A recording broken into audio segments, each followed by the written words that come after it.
Okay, so this is the second in a series of videos on step maths exams. I'm going to look at question 8 from paper 3 in 2002, and this is the question as you can see on the screen.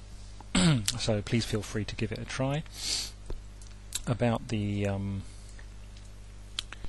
background knowledge, I should say that you don't actually need to have further maths to do this question, at least not if we're talking about the CIE Cambridge International Exam Board syllabus, because the knowledge required for this question in CIE is found in P3, which is an A-level module. In P3 you cover modulus of complex numbers and argument of complex numbers and how to work with those, and that's all the knowledge you need to do this question. Okay, so please do pause the video and try to do the question if you want to. It's not a very easy one, but it's a good challenge. Okay, I'm now going to start showing you my answer. So the question, like so many step questions, it has three parts. They're not numbered here, but we could call them, I don't know, part 1, part 2 here, and then part 3 here. So the first is show something, the second is deduce something, and the third is prove something. So in every case we've got a kind of we've got a given result that we're trying to find, and like so many step questions, as I mentioned in the previous video, there's a kind of a progression here. The first step leads into the second step, and the second step leads into the third step. So as I said at the beginning, it's not a very easy one, but I guess it's a good challenge. Let's start with the first part. I think I've copied it down here, yeah, so I've left a, whoops, let me just delete some of this annotations first. Okay, so I'm back, and I was just deleting some of the earlier writing I'd written when I was looking at the question before. So let's look at the first part of the question, and I've already got a bit of a diagram here to work with. For complex numbers, u1, u2, u3, u4 have unit modulus, so modulus of u1 is 1, and same for u2, 3 and 4. The arguments are labelled as theta 1, theta 2, theta 3, theta 4. As you should know, arguments must lie between minus pi and plus pi, and these numbers are given in a specific order. Okay, so we're going to show this formula, arg u1 minus u2. So obviously to show this formula we need to develop some kind of we need to construct a formula for the argument of the difference between two of these complex numbers. Now if all the complex numbers, all four of them, have modulus 1, then they all lie on the unit circle. In other words, the circle whose centre is the origin and whose radius is 1. So we know that all four of those numbers, if shown on an Argand diagram, will be on that circle. So if we choose two of them, because here we're looking at the argument of u1 minus u2, now we know that u1 will have a lower argument than u2, so if we're travelling anti-clockwise around the circle, u2 will occur after u1. So I've drawn here the origin on an Argand diagram. I'm not drawing the axes, but anyway. And I draw the complex number u2 and the complex number u1 such that theta 1, the argument of u1, is less than, if taken anti-clockwise from the positive real axis, less than theta 2. Actually, let me use a different colour, so I think it's more helpful. So I'll use blue for the angles here. Here's theta 1. Now theta 2, the argument of u2, will go from the positive real axis up to there. So that means this angle here is the difference theta 2 minus theta 1. Now we know the moduli of u2 and u1 are 1, so the lengths of these lines are both 1. And the argument that we're looking for is the argument of the complex number u1 minus u2. Now you should know the idea that when you're taking the argument of the difference of complex numbers, it's as if you can treat this as origin, in the same way that when I write y equals x minus 2 squared, I know that the graph I'm looking at is the same graph I would get for y equals x squared, where the origin is shifted to 2.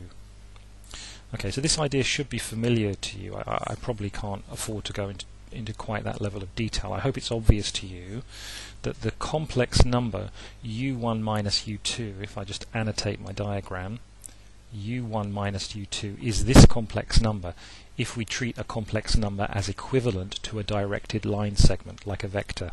Yeah. So in order to find the argument of that complex number, we need to treat the point u2 as if it were the origin, and find the angle anti-clockwise from the positive real axis, which would occur if u2 were the origin.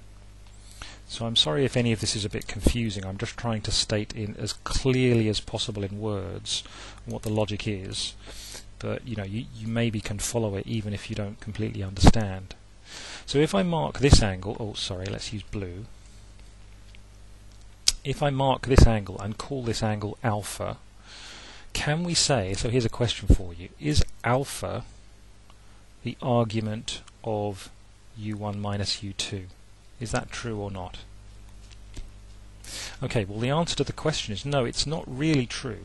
It would be more accurate to write, it would be nearly completely accurate to write that alpha is minus, or rather minus alpha is the argument of u1 minus u2. Let me just write this again. So we could almost say with complete generality that argument u1 minus u2 is equal to minus alpha. The only slight problem with that statement is what happens if alpha is bigger than pi.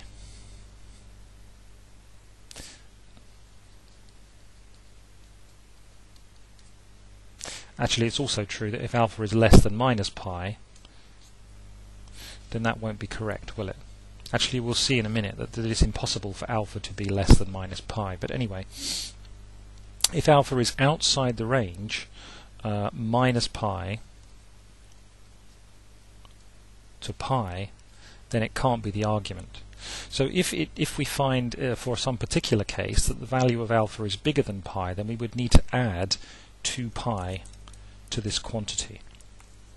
Okay, I'm kind of jumping ahead. That's not really the step we're at here. What the step we're at is we're trying to find a formula for alpha.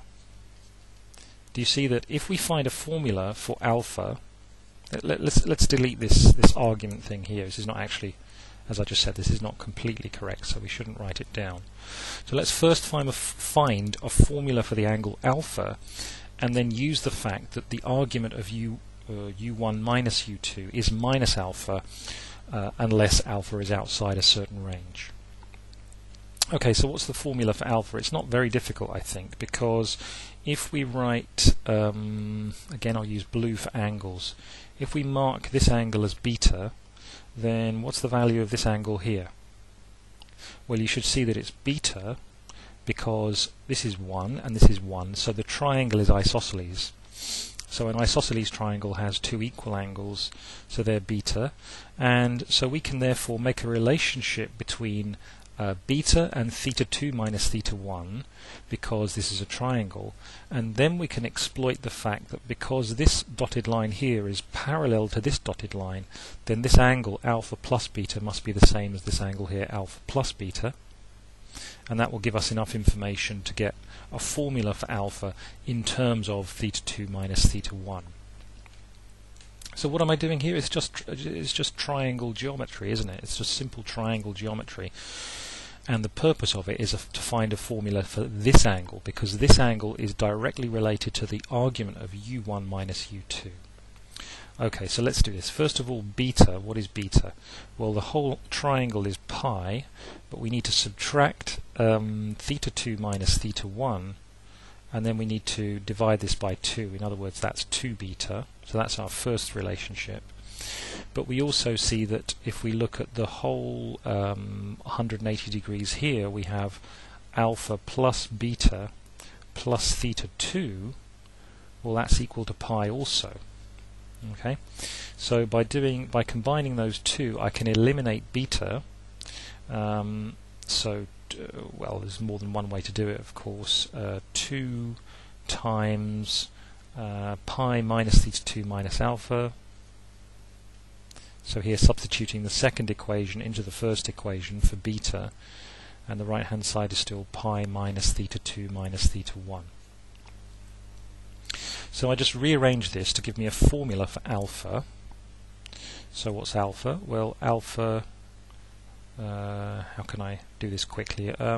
Pi minus theta 2 plus theta 1, all divided by 2, and then I should add, which way around am I going here? Alpha, okay. I should add theta 2 and I should subtract pi.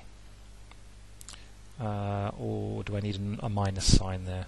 Hold on. Yeah, I need a minus sign. Minus alpha is pi minus theta 2 plus theta 1 divided by 2 plus theta 2 minus pi. Okay, so simplifying that, gives me what? That gives me theta 1 plus theta 2 divided by 2, and then I've also got minus pi over 2. Okay, so that's the value of minus alpha. So imagine, for example, alpha is pi over 3, or 60 degrees. If alpha is pi over 3, then the argument of u1 minus u2 is minus pi over 3. So the argument of u1 minus u2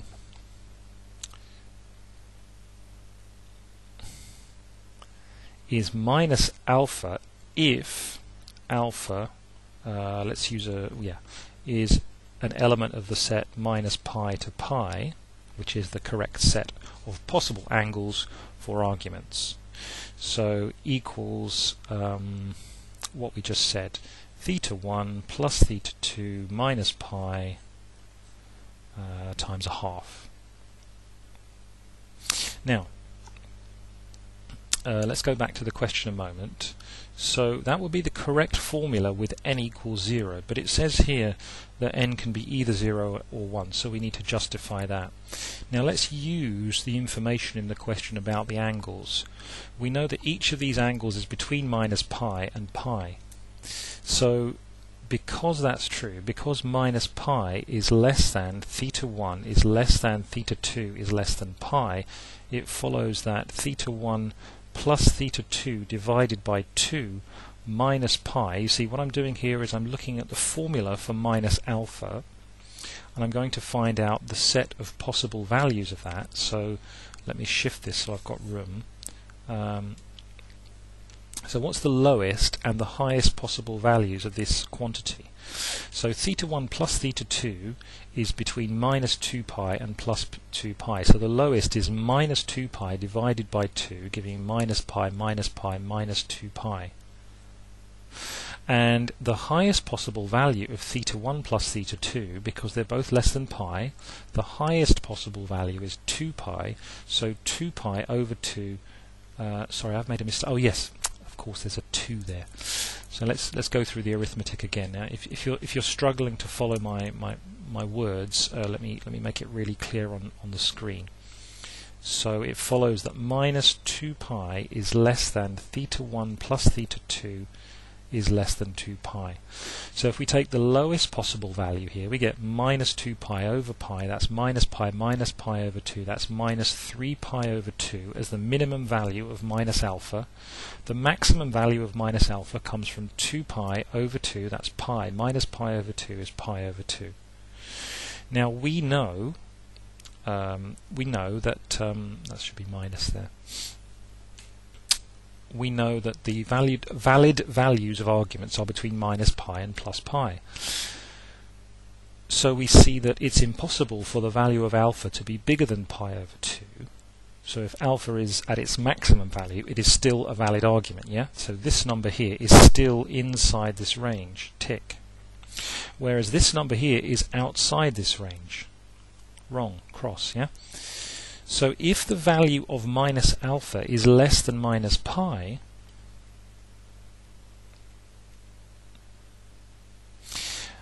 then the argument of u1 minus u2 is going to have to be that number minus alpha plus 2 pi to bring us back into the range. Yeah. So if we're at minus 3 pi over 2, we need to add 2 pi to get pi over 2 to give us the correct value for argument.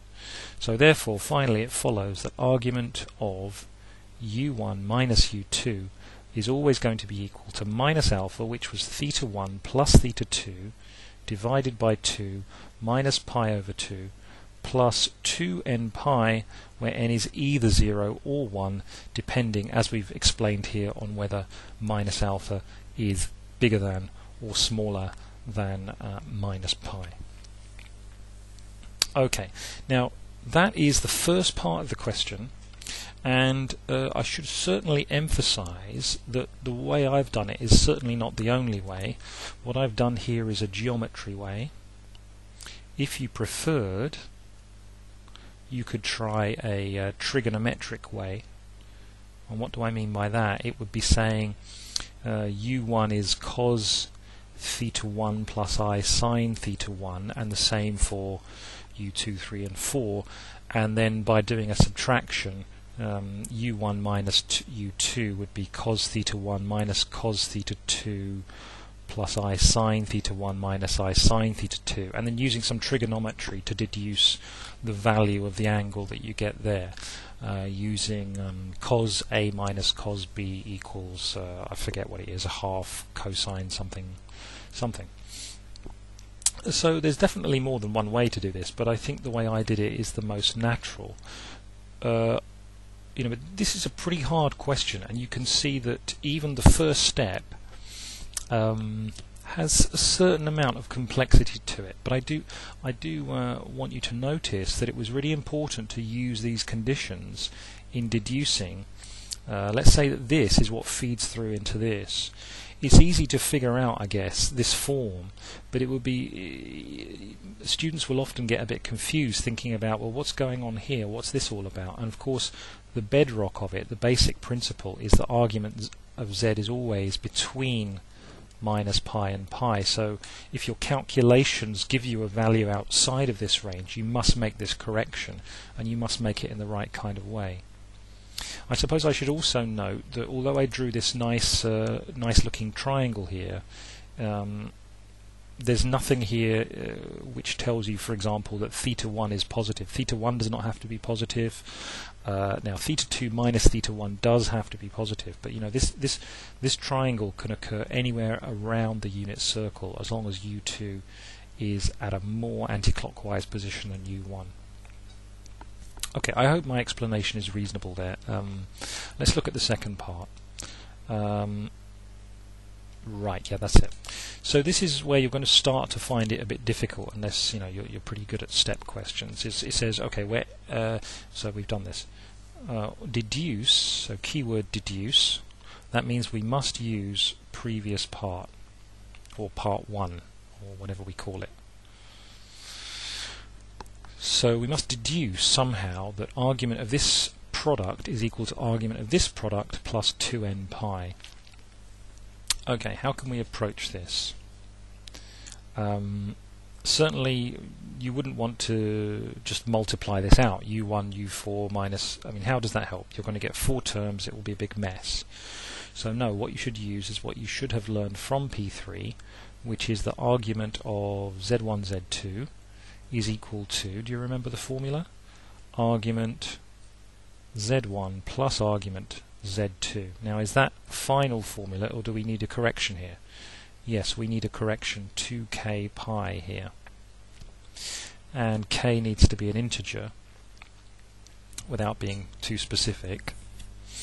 K needs to be an integer. Now, this, of course, and it's no accident, by the way, this, of course, corresponds to the famous law for logarithms, log AB equals log A plus log B. Okay, so if you've studied complex numbers to a slightly higher level, that should already be obvious to you why that connection is there. It's to do with the formula e to the I theta for a complex number. But we don't need to get into that. We just need to use this basic principle. So the first thing we see is, okay, we've got the argument of a product. This is the argument of a product. So we're going to split that argument into a sum of arguments. And we also start to think, well, how do we use the previous result? The previous result was about u1 minus u2. So u1 minus u2 occurs here, but the other differences are different differences, right? So u1 minus u2, here 1 is less than 2, and also here 1 is less than 4. So what do we know? Let's sort of make a list of what we know. We know that argument u1 minus u2 was theta 1 plus theta 2 minus pi all over 2 plus, let's say, 2k1 pi, where k1 equals 0 or 1, but anyway it's an integer, most important. Now what about argument u1 minus u4? Do we know that? Well, the answer is yes, of course we know this, because it's absolutely the same case as argument u1 minus u2, isn't it? Because the only condition we used in deriving this formula was that u2's argument was a larger angle than u1, and that is still true here. So obviously we can write theta 1 plus theta 4 minus pi over 2 plus 2k2 pi, let's say. K2 is either 0 or 1. So the only slightly confusing point is that the next argument we need to consider, u4 minus u3, is a bit different, isn't it? So you might want to stop and think for yourself how we should write a formula for argument u4 minus u3 given what we know already. How would we do that? Okay, so looking back at our derivation, we see that if we're going to consider a case like u4 minus u3, that means instead of looking at the directed line segment from the higher number to the lower number, from here 2 to 1 or from 4 to 1, doesn't matter, we're looking in the other direction, so we're looking at the directed line segment from 1 to 2. So in that case, if we think about the angle alpha, instead of getting argument alpha, we need to draw the sort of pseudo-positive real axis coming out from this point, and we need to consider, using the right colour here, we need to consider this angle here. Now this angle here, of course, is just pi minus alpha. So the argument we'll be looking for, instead of minus alpha, it will be pi minus alpha. Yeah, and in this case it's really alpha, yeah. So pi minus alpha, and you know, I don't really want to write a kind of complete proof of this because it's kind of obvious. Maybe I'll just make a little sketch diagram here. There we go. So u4 minus u3, let's say. There's u4, there's u3. So I'm looking at the complex number starting at u3, ending at u1. Oh, it's difficult to draw this, isn't it?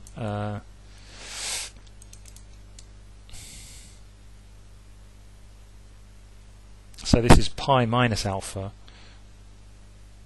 refer to previous diagram. To be honest, I'm just being a bit lazy here. You might want to write more detail, but I don't know, maybe not. I think the examiners will be quite lenient with you as long as you make a sensible statement about this, because, you know, at the end of the day, the argument of what we're really talking about is the argument of the negative of a complex number, yeah, and obviously that's argument of z plus or minus 2 pi. Now, but if we use the previous result, we're getting pi minus alpha, so it's going to be the same formula. Instead of writing, let's see, pi minus, and then we get the same formula, theta 4 plus theta 3 minus pi over 2, yeah, plus 2. Now the difference here is that let's k3 pi. The difference here is that because pi minus alpha, going back to our logic about ranges, yeah, we said that if we look back up here, we said that if minus alpha is this formula, and we got the minimum value of minus alpha as minus 3 pi over 2 and the maximum value of minus alpha as pi over 2. So all we're doing in this formula is adding pi. So here we see minus 3 pi over 2 plus pi gives me minus pi over 2 is less than pi minus alpha, and 3 pi over 2 is the maximum value of that. So we see that the possible values for the argument we're looking for, pi minus alpha, are between minus pi over 2, which is a valid argument, remembering the range here, and 3 pi over 2, which is not a valid argument. So the possible values, the case where we need to change the number is where this quantity is bigger than pi, and we need in that case to subtract 2 pi. Yeah. So argument of u4 minus u3 is either equal to this formula or equal to this formula plus 2k3 pi, where k3 is either 0 or minus 1. But to be honest, that doesn't matter very much for the question, so it's a bit silly. Now, obviously, the formula for argument, which one is it? That was u4 minus u3. The formula for u3 minus u2 has the same pattern as the formula for u4 minus u3. So I'll just for completeness, I'll copy that down. Argument u3 minus u2 is equal to pi minus, and in brackets, theta 3 plus theta 2 minus pi over 2 plus 2k4 pi, where k4 is either 0 or minus 1. Alright, I need another sheet here. Okay, I've written this in a lot of detail, maybe it's not necessary, but what's the idea? The idea is we use this result with these 4 general formulas for these 4 arguments, here, here, here, and here, and we deduce that, well, let's say we deduce that the left-hand side is the same as the right-hand side up to the addition of a multiple of 2 pi. Notice here it says some integer, so that means we will not have to give an explicit formula for the possible values of n. So let's do that. So we've got all the basics, let's do it. Let's look at the left-hand side first. So the left-hand side was equal to the argument of u1 minus u2 multiplied by, I think it was u4 minus u4 minus u3. Yeah, of course, because all 4 complex numbers occur in each product. So that's equal to the argument of u1 minus u2 plus the argument of u4 minus u3 plus 2, what shall I call this, m pi for some integer m.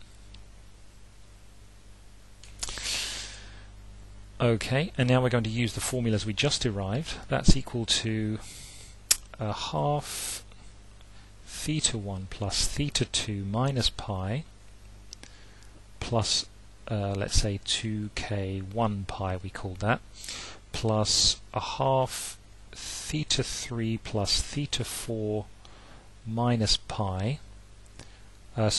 plus pi, plus 2k2 pi. Let me just double check 2k3 pi, I think it was. Let me just double check. Okay, I wrote it like this. Yeah, so pi minus pi over 2 giving plus pi over 2. Yeah, that's right. And then I should add my 2m pi. So tidying that up, you could write it as half theta 1 plus theta 2 plus theta 3 plus theta 4 plus 2, I don't know, m2 pi, because all we're doing here is m, k3, k1, they're all integer multiples of 2 pi for some m2, which is an integer. Okay. Now the right hand side is the argument of the product of, can't remember, u1 minus u4, u3 minus u2. So u1 minus u4, u3 minus u2, and applying the same logic I get argument u1 minus u4 plus argument u3 minus u2 plus 2m3 pi. I'm just making up variable names now.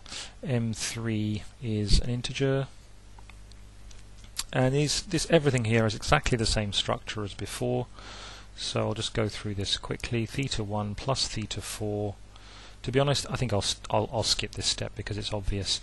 And then plus theta 3 plus theta 2, and in the same way as before, these pi terms cancel and we just get a bunch of integers, plus 2m4 pi as before.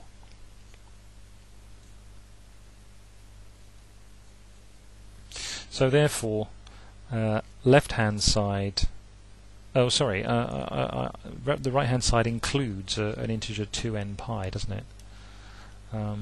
So we should probably, oh dear, yeah, okay, let's just put plus 2n pi here.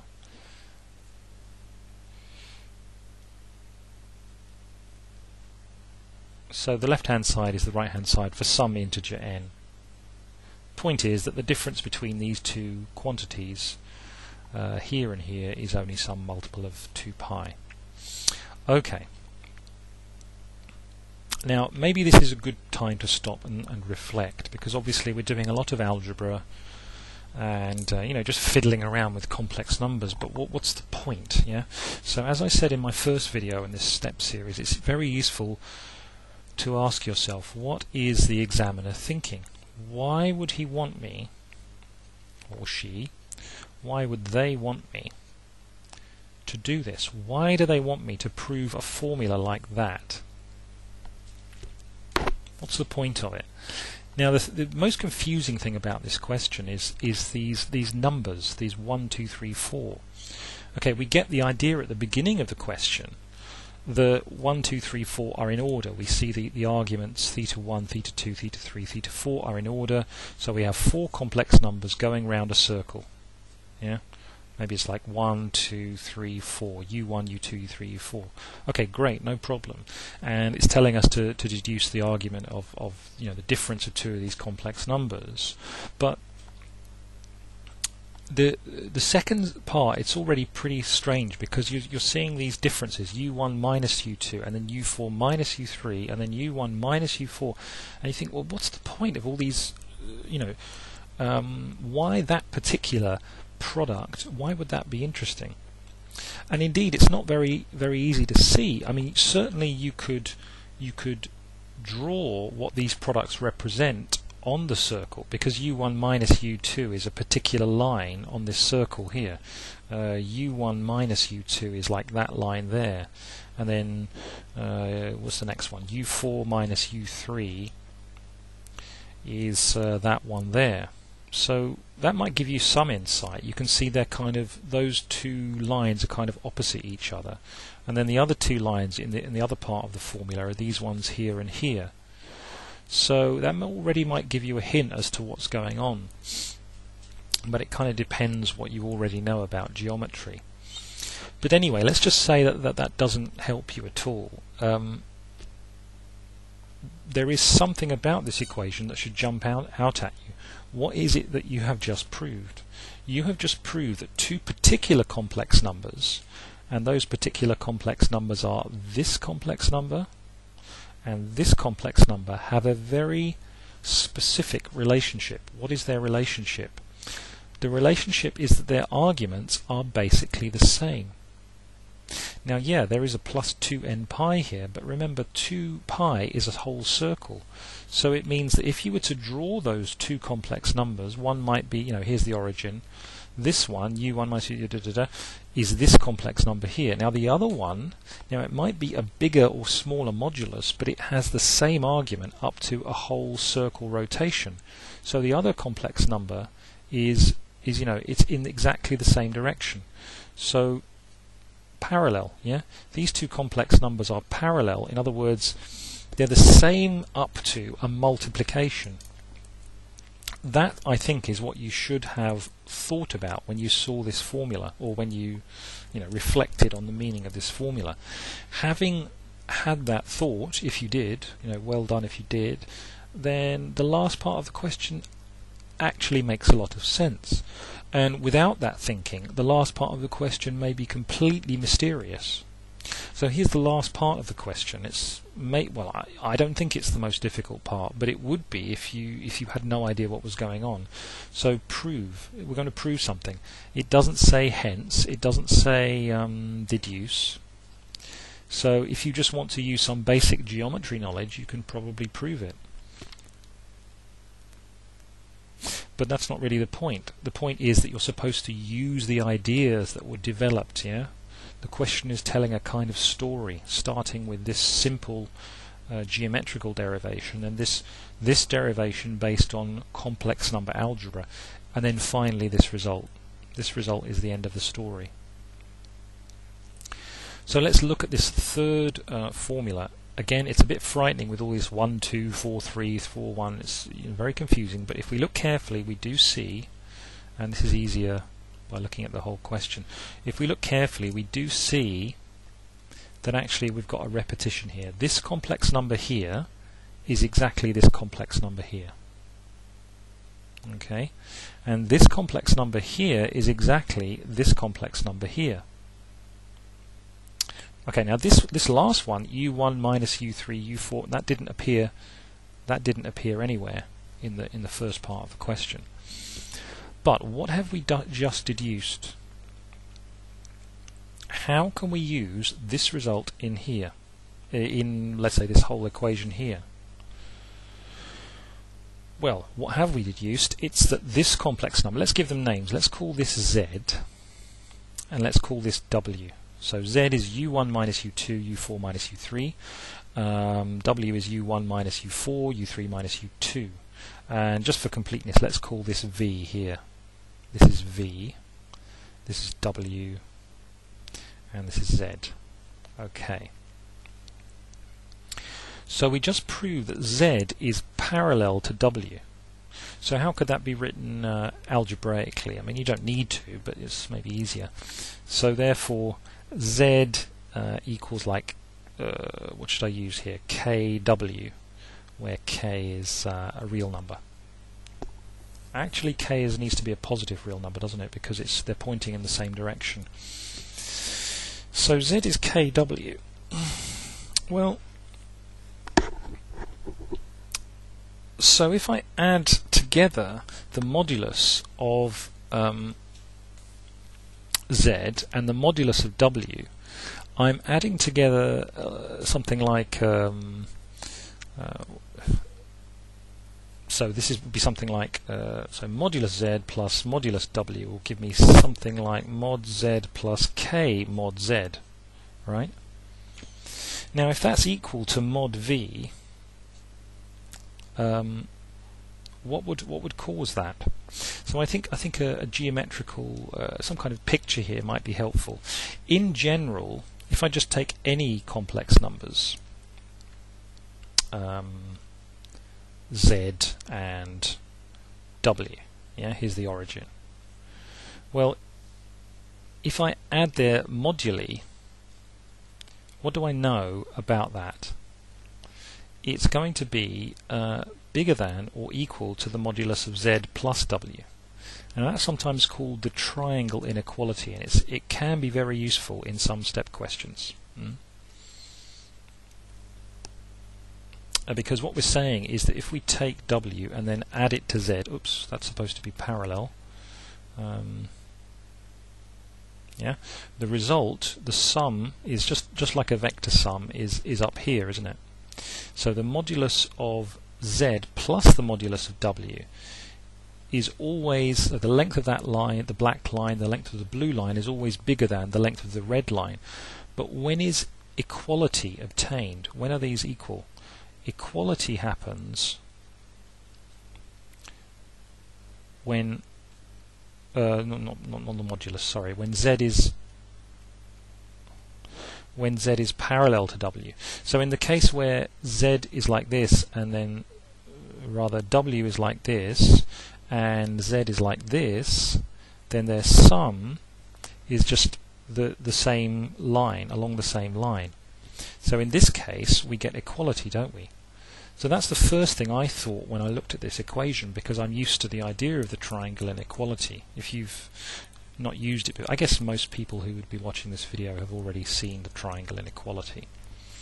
So it should jump out at you. But if you've understood the second part of the question, then this result is actually obvious. It's obvious, or rather it's obvious that we can derive this result by observing that the only way this can be true, so how can I say this? I know these two vectors are parallel, so one is a multiple of the other. So if I take the sum of their moduli, okay, I'm going to get the same as if I took the modulus of their sum. So let's write that again. So Z is parallel to W. It follows that the modulus of Z plus the modulus of W is equal to the modulus of Z plus W. Now let's be careful. I haven't yet decided what this is. All right, but if I define Z is U1 minus U2, U4 minus U3, and I define W as U1 minus U4 times U3 minus U2, then I know that this statement here, let's move it below. I know that this is true. Oops. From the second part of the question, I know that this is true, and I know that because Z and W are parallel, it follows that the modulus of Z plus the modulus of W is equal to the modulus of Z plus W. Yeah? And so it's like a big clue. All I have to verify is that Z plus W, that's something I can calculate because I have these definitions. Let's call these definitions. Define this. This one here is this one here, and this one here is this one here. So Z plus W can be just calculated by a big multiplication. So I've got U1 minus U2, U4 minus U3, plus U1 minus U4 times U3 minus U2, and this just needs to be multiplied out. U1 U4 minus U3 U1. Sorry, do I need to? Yeah. Okay, U1 U4 minus U3 U1 minus U2 U4 plus U2 U3 plus U1 U3 minus U2 U1 minus U4 U3, oops, plus U4 U2. Now there will be some cancellation here, so let's find the cancellations. That cancels with that. There's more than that, isn't there? U1, U4, does that cancel? We need how many terms? 4 terms. Yeah, there should be one more cancellation. Am I just blind? Plus U2, U3, U1, U3, minus U2, U1, minus U4, U3, plus U4, U2. Yes, there it is. I am blind. Second cancellation is that one and that one.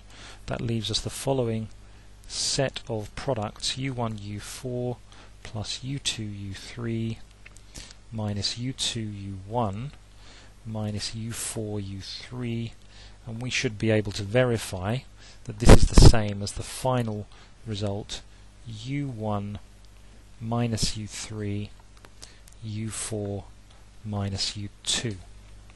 So here, U1, U4 minus plus U2, U3 minus U2, U1 minus U4, U3. Okay, so therefore I can write the final result: U1 minus U2, U4 minus U3, that was what we called Z, plus the modulus of U1 minus U4 times U3 minus U2 is equal to the modulus of Z plus W. So here we deduce that Z plus W is this: U1 minus U3, U4 minus U2, and that what was what was required to be shown.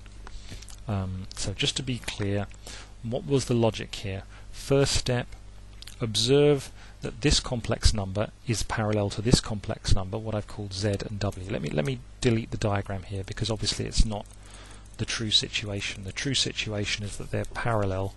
Let me draw that.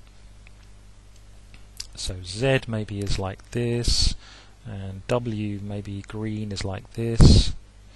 So Z plus W is like that, yeah?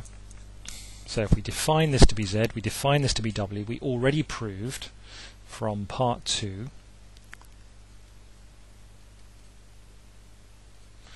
that Z and W are parallel complex numbers. That means the sum of their moduli must be equal to the modulus of their sum. Okay, so all we need to do is to find their sum and write down its modulus, and it must be equal to what's on the left hand side. Okay, so I hope that's pretty clear. It's a very good question, I think, a very beautiful one. And let me finally show you a picture, a very badly drawn picture, but a picture of what we've just proved. What we've just proved is that what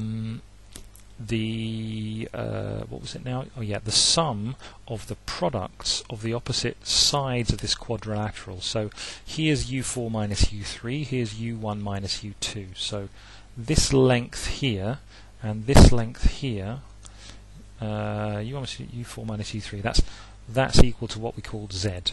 Yeah, because remember we're talking about lengths. So if we multiply the lengths of those two differences of complex numbers, the moduli, we get this quantity.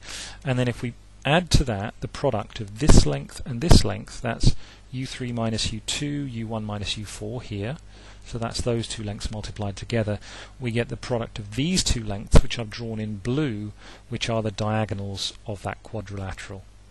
So this is called a cyclic quadrilateral because it's a quadrilateral whose 4 vertices are on the circumference of a single circle. And the theorem we've proved is called Ptolemy's theorem, and it's a theorem about circles. Yeah, it's a theorem about circle geometry. So it's a very I think a very interesting way to prove a very ancient result about cyclic quadrilaterals. Of course, you don't need to include that in your answer. You don't even need to know the term Ptolemy's theorem to get full credit. So I hope that was useful. I'll stop there, and I'll do another one later. Thank you.